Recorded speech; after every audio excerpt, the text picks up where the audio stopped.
घोसाळ्याची भाजी बऱ्याच जणांना आवडत नाही, पण या पद्धतीने जर केली तर भाजी नक्की छान होते. एकदा नक्की ट्राय करा. मी इथे एक घोसावळा घेतलेला आहे. त्याची साईज थोडीशी मोठी होती. तो स्वच्छ धुवून घेतलेला आहे. आता या पद्धतीने त्याच्या फोडी करून घ्यायच्या. इथे मी भाजलेले शेंगदाण्याचं कूट करून घेतलेलं आहे. मिक्सरला खोबरं आणि लसूण बारीक करून घेतलं. लगेचच ते तेलामध्ये फोडणीला टाकून घेतलं. मी इथे जास्त मसाल्यांचा वापर नाही करणार, कारण मुलांच्या डब्यासाठी पाहिजे ही भाजी. इथे मी एक मोठ्या आकाराचा कांदा घेतलेला आहे. तो परतून घेतला आहे. त्यामध्ये मीठ टाकले म्हणजे कांदा लवकर आपला असा तळून निघला जाईल. आता लगेच मी इथे हळद, लाल मिरची पावडर, मटण मसाला आणि तिखट टाकलेला आहे, घरगुती मसाला. तो छान एकदा परतून घ्यायचा तेलामध्ये.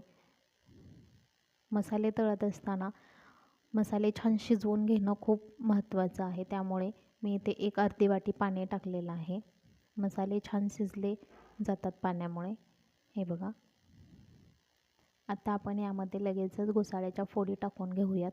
फोडी अशा 2 मिनिटं चांगल्या परतून घ्यायच्या, म्हणजे तो मसाला जे आहे तो फोडींना छान असा लागला जातो. त्यामुळे भाजीची चवही वाढते. इथे 2 मिनिटासाठी मी ते झाकून ठेवलेलं आहे. एक वाफ काढून घ्यायची फक्त. यामध्ये मी मुगाची डाळ टाकून घेतली. तुमच्याकडे जर हरभऱ्याची डाळ किंवा मटकीची डाळ असेल तर तुम्ही ती पण टाकून घेऊ शकता. इथे शेंगदाण्याचं कूट टाकून घेते थोडंसं. 1 ग्लास पाणी ओतून छान अशी भाजी उकळून घेतली. मला थोडीशी ग्रेव्ही भाजी हवी होती म्हणून मी तशीच करून